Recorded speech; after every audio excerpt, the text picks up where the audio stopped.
Hey friends, I'm Andy B, Community Manager with Anarchy Online, and today we're taking you along a trip across memory lane, celebrating 20 years of Anarchy Online. We actually found some developers that used to work on the game way back in the day, so we actually had a sit down with them and a chat about what their experiences were like working on the game. Check it out!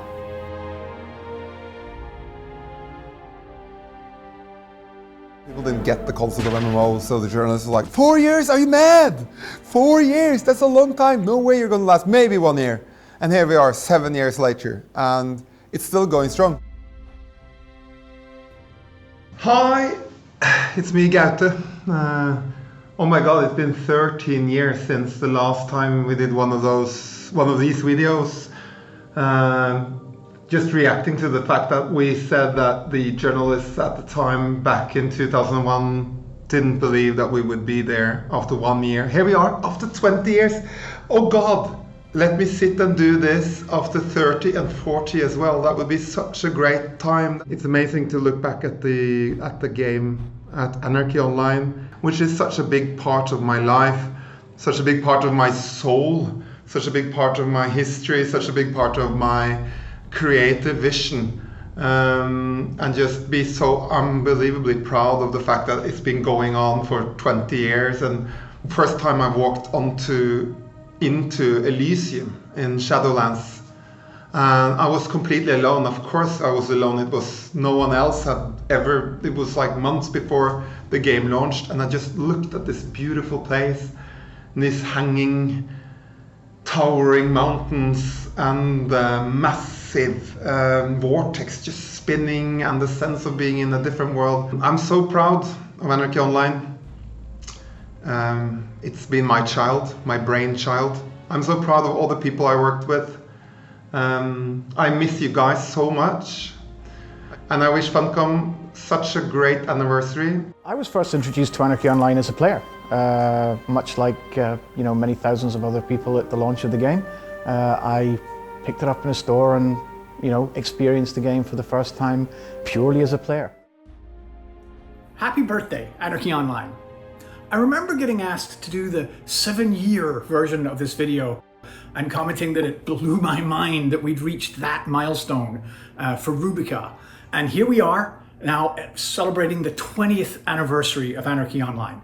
I'm so proud to have been part of that legacy and get to create this wonderful game and this wonderful place where players have called their home for 20 years and had so many adventures. Even to this day, as I travel and do conventions and I talk to player communities and get to meet other gamers and indeed game developers, I'm always struck how well received the game is and how people have such fond memories of Anarchy Online. And even all these years later, when I talk to people and they realize that I worked on the game, that we have this wonderful connection over these great memories that people had of exploring Rubica for themselves and what that world meant to them. And thinking about all those players all around the world who've had that experience for the last 20 years. So here's to 20 more years, and we'll see you on the 40th anniversary, hopefully.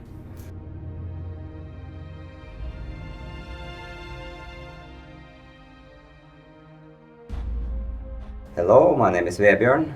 20 years ago I was the lead artist on Anarchy Online, and now I'm a senior graphic artist on Clone Exiles.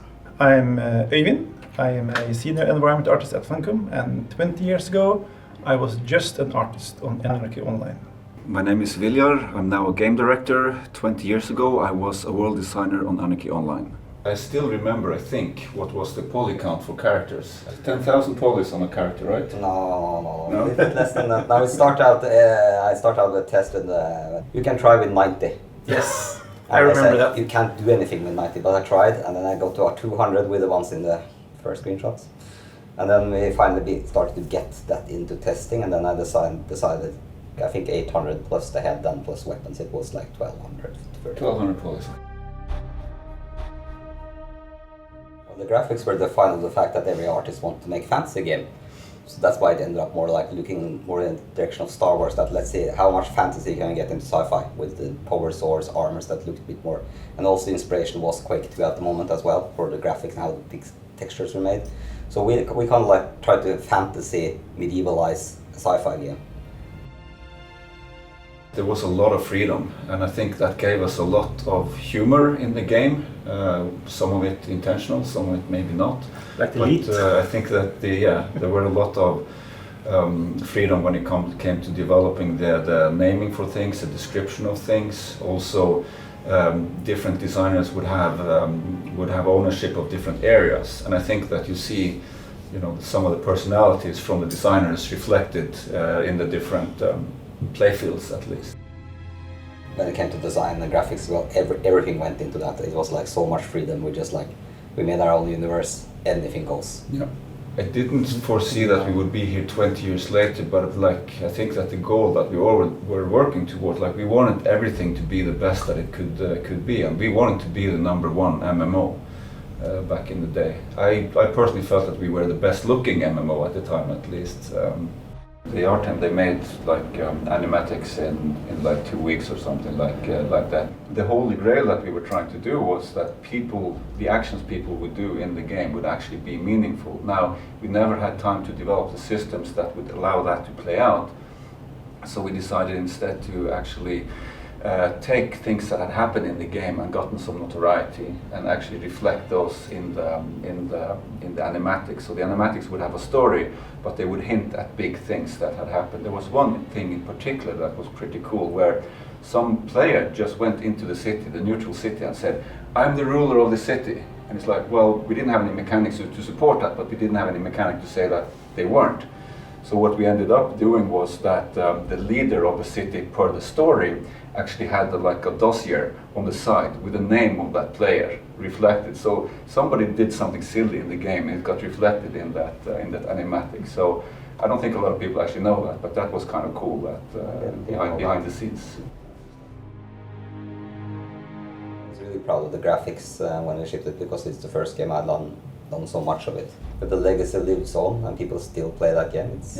There's something special to be said about games that they ship, which are multiplayer and online. To kind of see that game just come and populate, and you can walk around and, hey, my God, these guys are playing my game. Actually, I myself, every year, I log into my old character, which I parked in one of the levels that I built, only one trade, on one of the rooftops there, and just kind of look over and say, yeah, it's still here.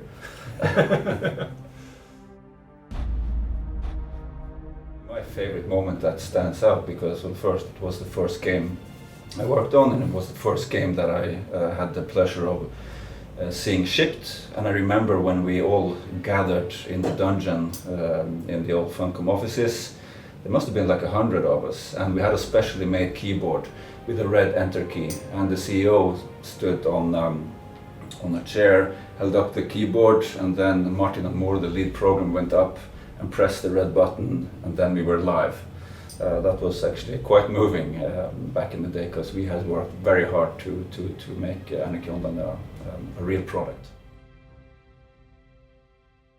It's interesting. I've been around to schools talking about game development, and every class there's one or two people, young people, who says, yeah, they played Anarchy Online, and that just amazes me to this day, that even today some people try it, because it is a cornerstone in the MMO genre. The game fostered a certain community, they're still there today, and I think that it's the community that still, it's probably not big, but it's still there today, and I think that's that always warms the heart, and was it worth it, because we were pretty hard on that game. If I could go back and tell my 20-year younger me that the game I worked on would still be having players in 20 years, I don't think he would have believed.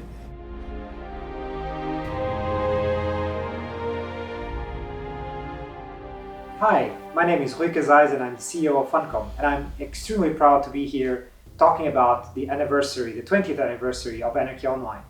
In fact, I first played Anarchy Online a bit after launch, when a friend of mine that had an account went on summer vacation, and he let me borrow the account for a few months to play.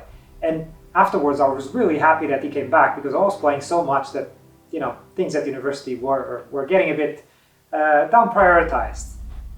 Fast forward a few years later, and that same friend mentions that there's a job opening in Funcom in Oslo. And I was finishing my degree at that point in time, and I decided to apply. And guess what? I got the job. I went to Oslo and I started working on a couple of pathfinding bugs for AO.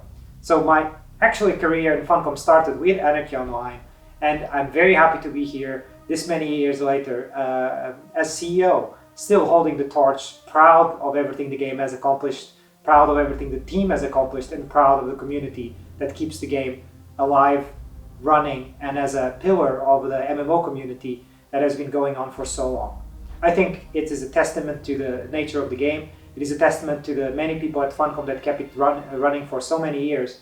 And I hope to be around when, 20 years down the line, AO is still running and is still there as a very important piece of MMO history.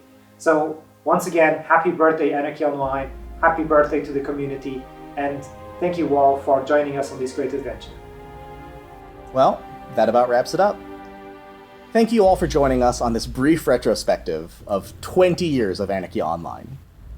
AO officially turns 20 on June 27th, 2021, and don't miss our in-game events going on right now through July 14th. From everyone here on the Anarchy Online team and everyone at Funcom, thank you to each and every one of you for your passion, your dedication, your creativity, and your support over 2 decades of exploring Ruby Ka and beyond. Please stay safe out there, and we'll see you around.